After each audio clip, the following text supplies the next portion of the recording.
15절까지의 말씀입니다. 구약 성경 362면에 있습니다.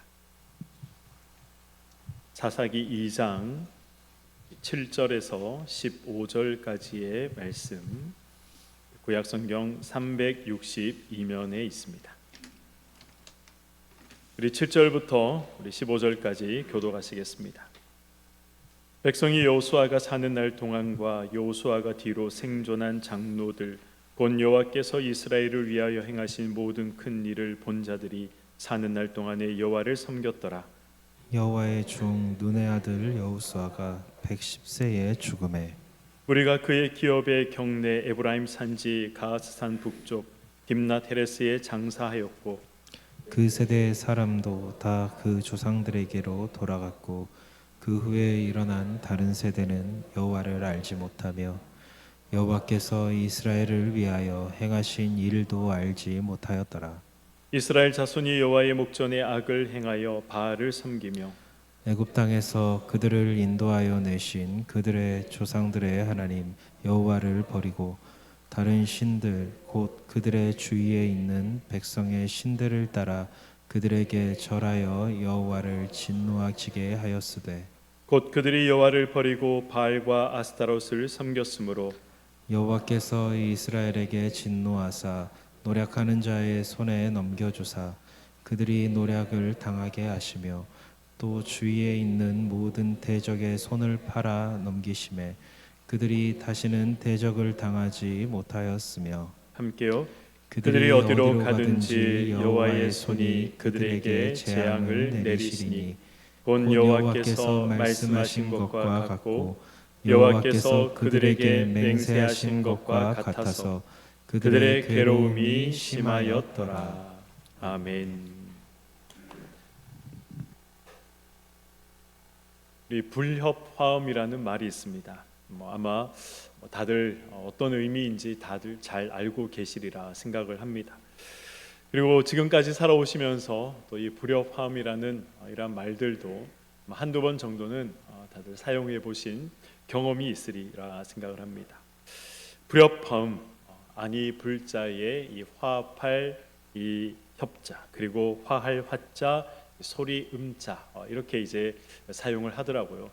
그래서 이 한자의 의미들을 이렇게 조합을 해보면 이 화합하지 않는 소리, 이런 의미가 됩니다. 화합하지 않는 소리.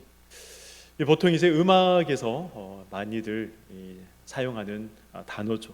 두 개 이상의 음이 조화를 이루지 않을 때 우리는 불협화음이다라고 이야기를 합니다. 그리고 또 사람들 사이에 이 의견 차이나 갈등이 있을 때 우리는 또 이 불협화음이다라는 말을 사용하곤 합니다. 사람들 사이에 불협화음이 일어나면 어떻게 됩니까? 서로 대화를 단절합니다. 서로 만남을 단절합니다. 결국 이 모든 것들이 단절되고 마는 것이죠. 정치에서도 그렇지 않습니까? 요즘 우리가 워낙 많이 들어서 이 협치라는 말, 이제 온 국민이 다 아는 그러한 단어가 되었습니다.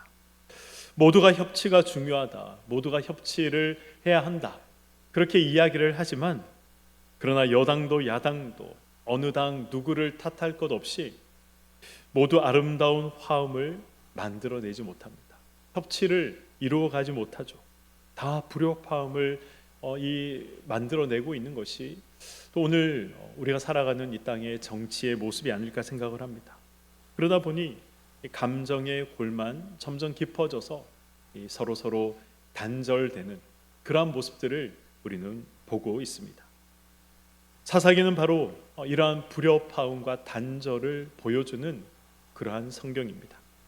하나님과 이스라엘의 지속적인 불협화음, 그리고 또 그 불협화음으로 인한 단절을 보여주고 있는 것이죠. 제가 WBC 시간에 악이 무엇이다라고 한번 강의를 한 적이 있습니다. 악이 무엇이라고 말씀을 드렸습니까? 하나님과의 관계가 단절된 것, 그것이 바로 성경이 말씀하는 악이다라고 말씀을 드렸습니다. 이스라엘은 이러한 악을, 이러한 단절을 반복했던 민족이었습니다. 그럼에도 하나님은 이 이스라엘과의 단절을 가슴 아파하시면서 이 그들과의 단절을 회복하기 위해서 하나님께서는 포기하지 아니하시고 끊임없이 이 단절을 회복하기 위한 노력을 해 오셨습니다. 성실하게 일하셨습니다. 오늘 본문 이 7절 말씀을 한번 보도록 하겠습니다. 7절 말씀입니다. 백성이 여호수아가 사는 날 동안과 여호수아가 뒤에 생존한 이 장로들 곧 여호와께서 이스라엘을 위하여 행하신 모든 큰 일을 본 자들이 사는 날 동안에 여호와를 섬겼더라. 아멘. 여호수아가 사는 날 동안, 그리고 이 하나님의 큰 일을 본 이러한 장로들이 사는 날 동안 이스라엘은 여호와를 섬겼다라고 오늘 본문 7절은 말씀하고 있습니다. 여호와를 섬겼다라는 이 말이 어떤 의미입니까? 하나님과 단절되지 않았다라는 말입니다. 하나님과 불협화음이 일어나지 않았다라는 의미가 되는 것이죠. 그러나 이 여호수아가 죽고, 그리고 또 하나님의 큰 일을 본 사람들이 다 죽고 난 다음에 이 이스라엘 백성들에게 어떤 일이 일어나게 됩니까? 본문 10절에서 13절 말씀 한번 보도록 하겠습니다. 그 세대의 사람도 다 그 조상들에게로 돌아갔고 그 후에 일어난 다른 세대는 여호와를 알지 못하며 여호와께서 이스라엘을 위하여 행하신 일도 알지 못하였더라. 이스라엘 자손이 여호와의 목전에 악을 행하여 바알을 섬기며 애굽 땅에서 그들을 인도하여 내신 그들의 조상들의 하나님 여호와를 버리고 다른 신들 곧 그들의 주위에 있는 백성의 신들을 따라 그들에게 절하여 여호와를 진노하게 하였으되 곧 그들이 여호와를 버리고 바알과 아스타로스를 섬겼으므로라고 기록을 하고 있습니다. 여호수아가 죽고 하나님의 큰 일을 본 모든 사람들이 다 죽었습니다. 그러자 이 이스라엘은 이 여호와 하나님 앞에 악을 행했던 것이죠. 애굽에서 그들을 인도하신 하나님을 버리고 이 가나안 족속들이 섬기던 바알과 이 아스타롯을 섬기기 시작했습니다. 이것을 바꾸어 말하면 이스라엘은 이제 하나님과의 단절을 그들이 선택했다라는 말로 우리는 이해할 수 있습니다. 이 사사기를 보시면 반복되는 그러한 구조가 있습니다. 계속해서 나오는 이러한 이 사사기에 나오는 구조가 있습니다. 어떤 구조입니까? 이스라엘이 불순종하면 하나님께서 이스라엘을 징계하십니다. 하나님이 심판하십니다. 그러면 이 하나님의 심판, 하나님의 징계를 받은 이스라엘 백성들은 다시 하나님 앞에 나와서 살려달라 그렇게 기도하고 간구를 하면, 그러면 하나님께서 또 이스라엘 백성들의 이러한 간구를 들으시고 이제 사사를 보내어서 그들을 구원해내시고 그리고 또 이스라엘에게 평안을 주신다는 것입니다. 또 하나님이 주시는 이 평안 가운데 이스라엘 백성들이 살아가면서 또 어떻게 합니까? 또 불순종을 하고, 그러면 하나님이 징계를 하시고, 그러면 또 간구를 하고, 그러면 하나님이 또 사사를 세워서 건져내시고, 그러면 또 평안을 주시고, 그러면 또 불순종하고, 이러한 모습들이 끊임없이 사사기에 반복되는 것이죠. 이러한 사사기의 구조를 알아두시면 사사기를 읽는데 아주 도움을 받을 수가 있습니다. 이스라엘이 430년 동안 이 애굽에서 살 때와 사사 시대를 비교해 본다면 이 가장 큰 차이점은 무엇일까요? 이 430년의 애굽에서의 생활과 그리고 이제 가나안에 들어와서 이 사사 시대의 이들의 생활의 모습을 비교해 본다면 어떤 부분이 가장 큰 차이점이 있을까요? 자신들의 나라와 영토가 있다는 것, 이것이 가장 큰 차이점일까요? 물론 이 또한 가장 큰 차이점은 맞습니다. 그러나 이 애굽에서의 430년과 그리고 이제 가나안에 들어와서 이 사사 시대를 그들이 보내면서 가장 큰 차이점을 우리가 이야기한다면 바로 이들에게는 자유가 주어졌다는 것입니다. 사사 시대에 이스라엘에게 주어진 자유, 이 자유는 어디까지 허용되는 자유였습니까? 여호수아 24장 15절 말씀을 한번 보도록 하겠습니다. 만일 여호와를 섬기는 것이 너희에게 좋지 않게 보이거든 너희 조상들이 강 저쪽에서 섬기던 신들이든지 또는 너희가 거주하는 땅에 있는 아모리 족속의 신들이든지 너희가 섬길 자를 오늘 택하라. 오늘 오직 나와 내 집은 여호와를 섬기겠노라. 여호수아의 마지막 유언과도 같은 말이죠. 여호수아가 임종 직전에 했던 이스라엘 백성들을 향해 했던 말이었습니다. 너희가 하나님을 섬기고 싶지 않거든 스스로 섬길 자를 선택해라 말하고 있는 것이죠. 누구를 섬길 것인지 너희들 스스로 결정해라. 애굽에서 너희들이 섬기던 신을 섬기든 아니면 이 땅에 들어와서 아모리 족속들, 가나안 족속들이 섬기는 그 신을 섬기든 그것을 너희들이 선택해라. 오직 나와 내 집은 여호와를 섬기겠다. 이렇게 여호수아가 말하고 있는 것입니다. 하나님께서 아담과 하와에게 이 선악을 알게 하는 나무를 주시면서 이 나무의 열매를 따먹는 그러한 자유까지 그들에게 허락하셨습니다. 이스라엘 백성에게 섬길 자를 선택할 수 있는 자유까지 지금 이스라엘 백성들에게 주고 계신 것입니다. 그리고 여호수아가 죽은 후에 하나님의 큰 일을 경험했던 그 모든 사람들이 죽은 후에 그들이 선택한 것이 무엇입니까? 하나님이 아니라 우상을 선택했습니다. 아담과 하와가 선악과 먹는 것을 선택했듯이 그래서 이 하나님과의 단절을 그들이 경험해야 했던 것처럼 이스라엘도 우상을 선택했습니다. 달리 표현하면 하나님과의 단절을 그들이 선택했다라는 것입니다. 아담과 하와가 왜 선악과를 먹었습니까?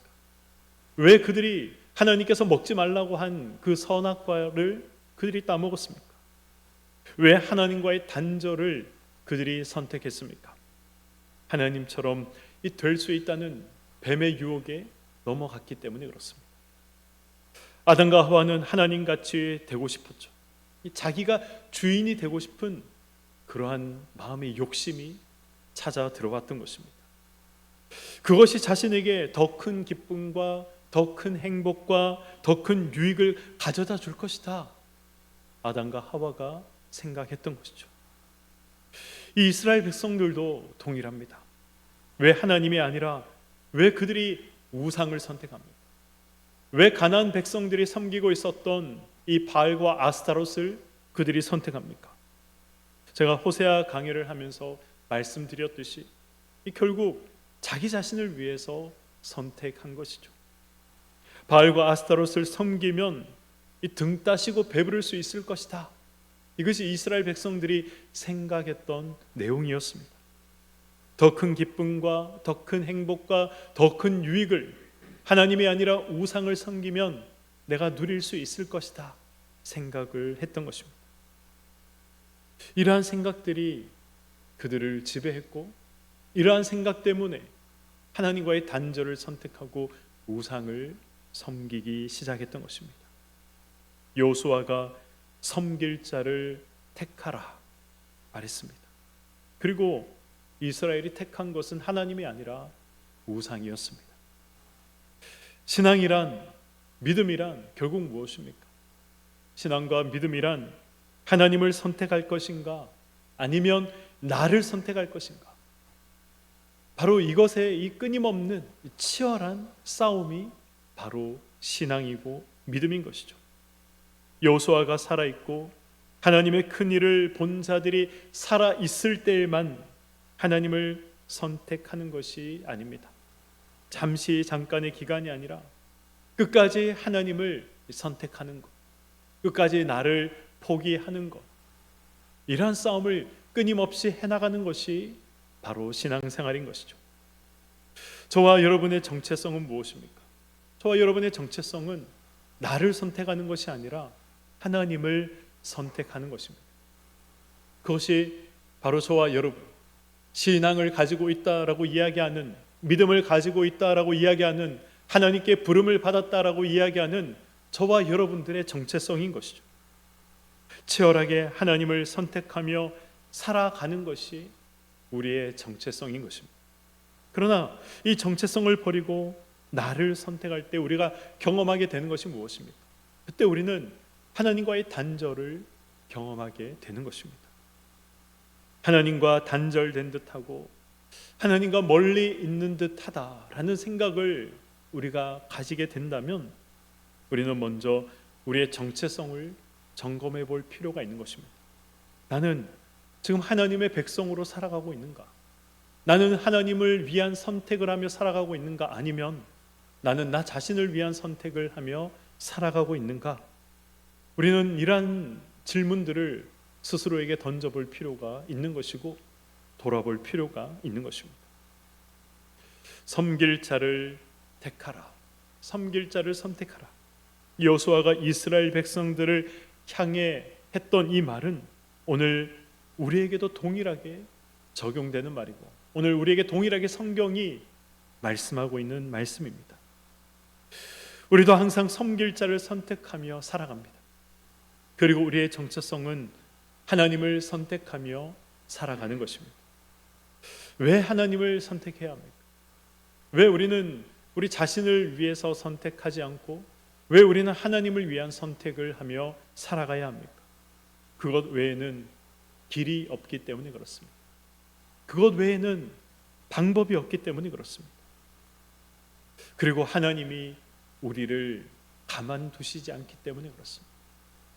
하나님께서 선택하신 백성들이 하나님을 선택하지 않으면 결국 하나님께서 선택한 백성이라면 가만히 두지 않는 것이죠. 아담과 하와로 단절된 관계를 하나님은 포기하지 않으셨습니다. 끊임없이 이스라엘을 부르고 또 부르셨습니다. 결국 이 단절된 관계를 회복시키기 위해서 하나님은 무엇까지 하십니까? 하나님은 독생자 예수 그리스도를 이 땅에 보내시고 주기까지 하셨습니다. 사사기의 이스라엘 백성들은 이러한 단절과 또 하나님께서 개입하심을 통해서 회복해 하시는 이러한 은혜들을 무한히 반복하게 되는 것을 보게 됩니다. 불순종과 심판과 간구와 구원과 하나님이 주시는 은혜와 평안, 또 그러한 은혜와 평안 속에서 불순종하고 징계를 받고 심판을 받아 또 간구하고 하나님께서 구원해 주시고 이러한 것들을 무한히 반복하게 되는 것이죠. 이러한 이스라엘 백성들을 보시면 어떤 생각이 드십니까? 참 답답하다, 참 미련하다, 참 어리석다 이런 생각이 드시지 않습니까? 저는 사사기를 볼 때마다, 저는 사사기를 읽을 때마다 그러한 생각들이 듭니다. 아니 어떻게 이렇게 어리석은 백성들이 다 있는가? 어떻게 이렇게 미련한 백성들이 다 있는가? 그런 생각을 할 때가 한두 번이 아니었습니다. 그러나 이것이 성경에 기록된 이유는 바로 우리 역시, 저와 여러분 역시 이러한 미련하고 어리석은 삶을 살아가고 있기 때문에 성경이 사사기를 통해 우리에게 말씀하고 있는 것입니다. 저와 여러분의 모습이다라고 성경이 지금 고발하고 있는 것입니다. 사사시대 350년과 그리고 이 사울과 남유다의 마지막 왕이었던 이 시드기야 왕까지 이 400년, 이 500년, 이 합쳐서 850년이라는 이 긴 시간을 한번 보시기 바랍니다. 사사시대 350년과 이 왕조시대 500년, 합쳐서 850년 동안 이스라엘 백성들이 하나님 앞에 행했던 그러한 모습들을 한번 기억해 보시기 바랍니다. 다 똑같은 패턴입니다.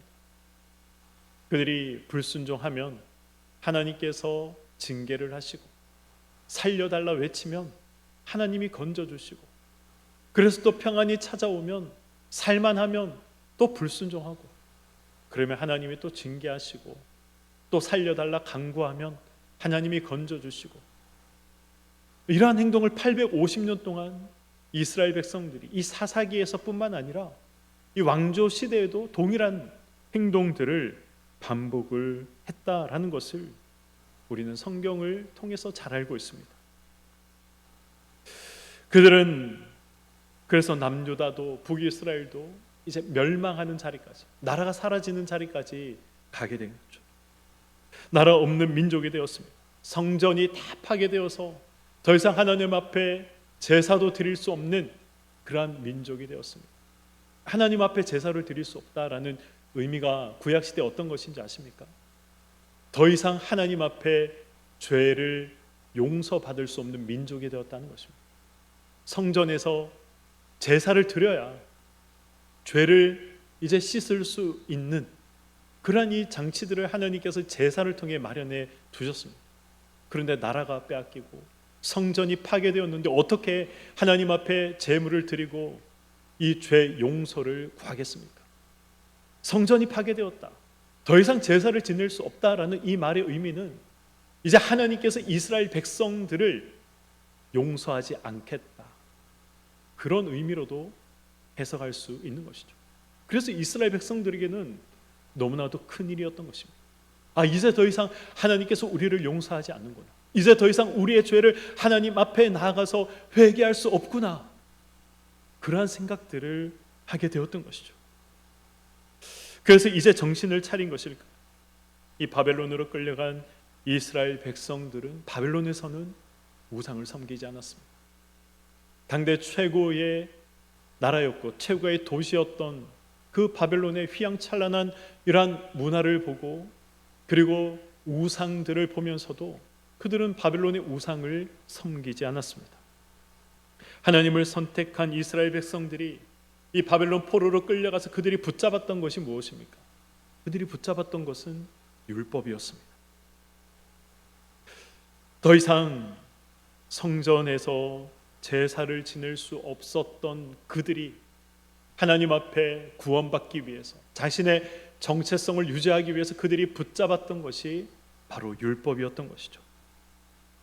로마에 의해 나라가 멸망당하고 2000년 동안 나라 없이 유대인들이 살았습니다.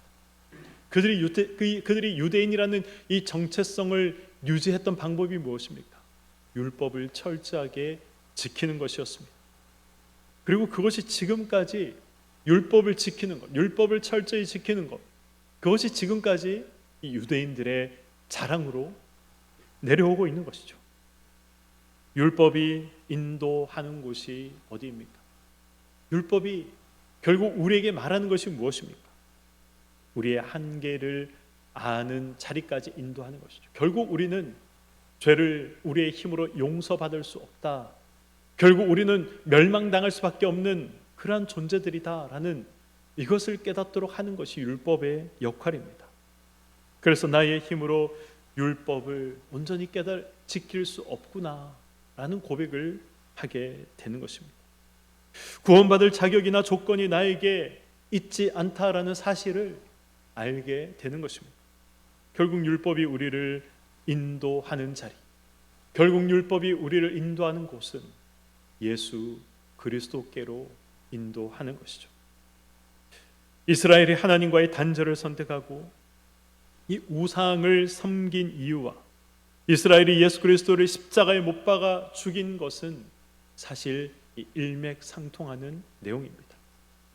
이스라엘이 왜 예수님을 십자가에 못 박아 죽였습니까? 설교 시간에 말씀드린 것처럼 예수님에 대해서 실망했기 때문에 그렇습니다. 예수님께서 예루살렘에 입성하시면 예수님이 로마인들을 혼내주실 것이다, 로마와 함께 손잡았던 자들을 예수님께서 혼내주실 것이다, 그렇게 기대했습니다. 로마를 몰아내고 새로운 나라와 왕조를 세울 것이다, 그렇게 사람들은 생각을 했습니다. 그러나 그 모든 기대는 이루어진 것이 단 하나도 없었습니다. 그래서요, 사람들이 무섭게 돌아섰던 것이죠.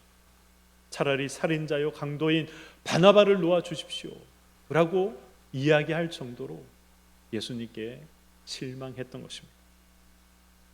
사사시대의 이스라엘은 어떻습니까? 정복 전쟁을 시작할 때 사실 이 가나안 지역은 뛰어난 이 문화를 꽃피우고 있던 그러한 지역이었습니다. 여러분 한번 생각해 보시기 바랍니다.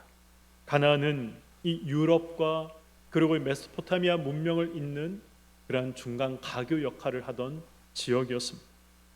당연히 이 무역의 중심지가 있었고 온갖 종류의 문물들이 가나안 땅에 들어와 있었습니다. 당연히 경제적으로도 이 가나안은 풍요로운 곳이었습니다. 뛰어난 금세공 기술을 이들이 가지고 있었기 때문에 아름다운 이 금세공품들이 넘쳐났던 곳이 가나안이다라고 이 고대 근동을 연구하는 학자들이 이야기를 합니다. 당시 세상에서 가장 완벽한 성, 가장 안전한 성, 이 난공불락의 요새라고 불렸던 이 여리고성을 건축할 만큼 뛰어난 건축술도 가나안 사람들은 가지고 있었습니다. 가나안 족속들은 또한 왕들이 있었죠.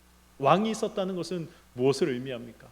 이 정치 체계가 그만큼 잘 갖추어졌다, 잘 발전되었다라는 것을 의미하는 것입니다.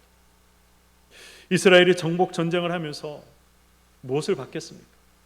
이스라엘 백성들이 가나안을 이 정복하는 그 정복 전쟁을 하면서 어떤 것을 받겠습니까? 자신들에게 승리를 허락하신 하나님만 보지 못했습니다. 자기 조상에게 승리를 허락하신 하나님을 그들이 보지 못했습니다. 어리석게도 그들이 봤던 것은 가나안 사람들이 만들었던 뛰어난 예술품, 뛰어난 이러한 작품들을 그들이 봤던 것이죠. 그들의 뛰어난 건축술을 봤습니다. 그들이 가지고 있었던 이 발전된 이 정치 시스템을 그들이 봤습니다. 그들의 부요함을 이스라엘 백성들이 봤던 것이죠. 이스라엘 백성들이 이러한 것들을 보면서 무슨 생각을 했겠습니까? 만약 저와 여러분들이 이스라엘 백성이라면 정복 전쟁을 해 나가면서 가나안 백성들이 가지고 있었던 그러한 놀라운 문화 유산들, 그들이 가지고 있었던 그러한 이 발전된 사회 시스템들, 그러한 것들을 보았다면 무슨 생각을 하셨겠습니까? 자신들은 뛰어난 예술품도 가지지 못했습니다. 뛰어난 건축술도 없었습니다. 그때 당시 가나안 사람들은 이 철을 다룰 수 있었지만 이스라엘 백성들은 철을 다룰 수 있는 그러한 기술이 없었습니다. 철을 다룬다라는 것은 그때 당시로서는 가장 뛰어난 과학 기술을 가지고 있었다라는 것입니다. 가나안의 신들은 가나안 사람들이 필요로 하는 모든 것들을 제공해주는 그러한 신처럼 여겨졌던 것이죠. 그들이 가진 것을 이스라엘 백성들도 가지고 싶었습니다. 자신의 배를 채우고 싶었습니다. 그래서 이스라엘 백성들이 했던 것이 무엇입니까? 하나님이 아니라 우상을 선택하는, 하나님과의 단절을 그들이 선택했던 것이죠. 하나님과 불협화음을 만들어낸 이유는 결국 무엇입니까? 결국 자기를 위해서 하나님과의 불협화음을 만들어내고 자기를 위해서 하나님과의 단절을 만들었던 것입니다. 등 따시고 배부른 삶을 위해서 우상을 섬기기 시작했던 것이죠. 하나님이 아니라 나를 선택하는 것이 하나님과의 단절을 초래했던 것입니다. 아담이 등 따시고 배부른 삶을 선택하기 시작한 후부터 지금까지 이 죄와 실패의 평행 이론이 끊임없이 계속해서 되고 있는 것이죠. 하나님과 수없이 많은 단절이 계속 이어지고 있습니다. 그리고 아담 때부터 지금까지 인간에게는 이 단절을 해결할 능력이 없습니다. 사사기는 바로 이러한 사실을 우리에게 말씀하고 있습니다. 그리고 신실하신 하나님께서 우리에게 찾아오셔서 이 문제를 해결하실 때에만 단절의 문제가 해결될 수 있다라는 사실을 또한 말씀하고 있는 것이죠. 사랑하는 성도 여러분, 앞서 말씀드렸듯이 신앙이란, 믿음이란 하나님을 선택할 것인가, 나를 선택할 것인가, 바로 이 치열한 싸움인 것입니다. 우리는 항상 등 따시고 배부른 것에 우리의 시선을 빼앗깁니다. 우리의 마음을 빼앗깁니다. 우리의 생각을 빼앗깁니다. 그렇지 않습니까? 목사인 저라고 다르겠습니까? 저 역시 등 따시고 배부른 것에 시선이 갈 때가 있습니다. 마음이 빼앗길 때가 있습니다. 저의 생각이 빼앗길 때가 있습니다. 그때마다 조심해야 하는 것이죠.